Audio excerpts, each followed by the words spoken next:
X-Plane 12 was released in the start of September this year, causing some disruption within the flight sim community when the franchise released its latest version of the sim as an early access.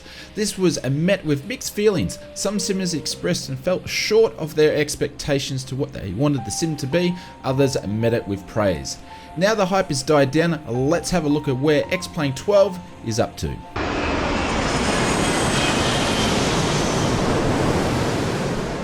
If you like this sort of content and you find it some value to you, please hit the subscribe button and the notification bell, as it really helps support myself and the channel, and I do appreciate it. Before we jump into where actually X-Plane 12 is up to, I think it's a good idea to take a look at what actually is X-Plane 12 and where did it come from till it began its release. X-Plane 12 is the successor, and it's predefined by the previous versions of the series, and this is the 12th update in the franchise. This update has all new sim features, and it's been jam-packed with some improvements: an all new cloud and weather engine, an improved flight model, a new rain, snow and ice effects, many new default buildings, and it has an all new environment and sound scenes, and all this and a whole new addition of default fleet, including the Airbus A330, the SR22 and the Citation X, just to mention a few.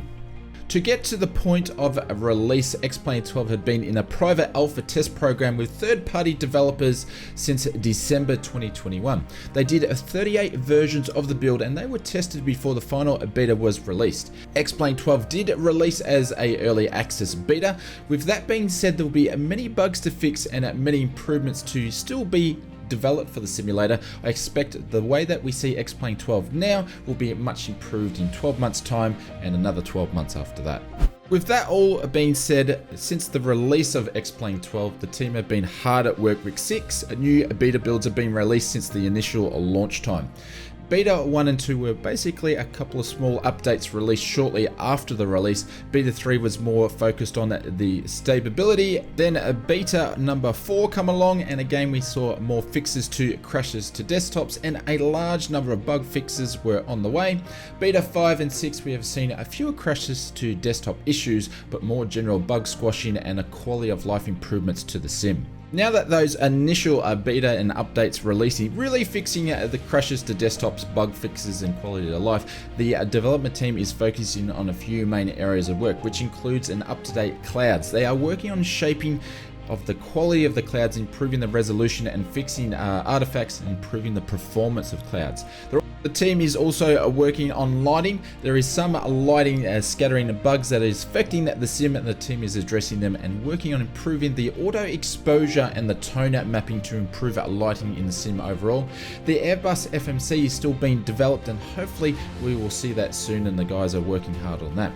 Other smaller areas that the team is currently working on is improving the look at the trees when it comes to long distance. The VR holodeck lighting needs to be improved, and overall performance and tuning of the simmer, since they're getting a lot of feedback from customers of how it's actually going. From the looks of all that, it really appears they're the main features that the team is working on, and probably some features that they wanted done before it was actually released, and they're just finishing it off before they move on to some larger projects and newer features that they perhaps want to implement into the sim. Since the beta release, X-Plane has a large community, and when it comes to third parties, we've seen many developers acting quickly to update their aircraft sceneries and utilities, such as Aerobask, Flight Factor and Tolis, just to mention a few. Most developers have done this for free, which is really great to see, but there have been a few small number of developers, I should say, that have been charging it for upgrades. Since the release, we've seen almost daily updates from developers on their products with the compatibility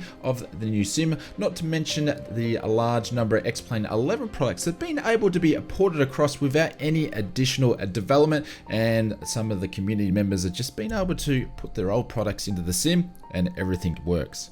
The flight simulator community has grown very strong over the last couple of years, and we've seen a whole new base of flight simmers come along.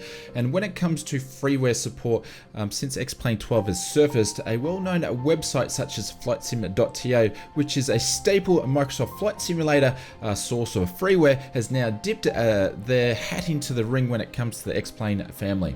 I'll leave a link in the description if you want to check them out, but it's really great to see, instead of just the original websites, there's more websites and more places for the community to go to grab freeware and community members to post freeware, and it just shows that the community is growing, which is great to see since the release. Speaking of a Microsoft Flight Simulator, since the release of the beta for X-Plane 12, one of the big discussion points was around about what people's expectations were met when it comes to a global scenery. One of the big disappointments was that X-Plane 12 wasn't up to the same quality of standard of a Microsoft Flight Simulator. This was also the case when it comes to X-Plane 11 also.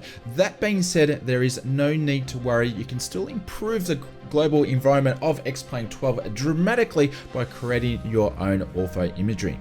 All of these are available in large amounts and available from websites as well, such as flightsim.to and the org and those places that the community members have already created. So you don't even need to do it yourself. In most cases you can find it. You'll just need the hard drive space to put it on there. But out of default, out of the box, X-Plane 12 doesn't look like Microsoft Flight Simulator, but not to worry. You can actually make it look pretty good by just spending the time and getting some work done on when it comes to ortho. X-Plane 12 development is in full swing, and it appears that the beta will see consistent improvements over time from the X-Plane 12 team. At the moment, it appears that they're actually squashing bugs, working on performance, and also fixing things like crashes to desktops, but shortly they will start moving on to bigger features for the simulator. Third parties and freeware developers seem to be pretty active at bringing their old products over and also now starting to develop new ones for the simulator. If you like this quick little X-Plane development update and you want to see more X-Plane 12 content on the channel, please let us know in the comments below. This is really a mere little update of what's been happening with X-Plane since it's been released last month. If you like this sort of content, hit the like button, also hit the subscribe button if you did get value out of this video. As I said before, it really helps us out and it supports the channel. If you do want to see more X-Plane content right now, I'll leave another video up here that I think you might enjoy. You're welcome to jump over on that one, and I'll see you over there.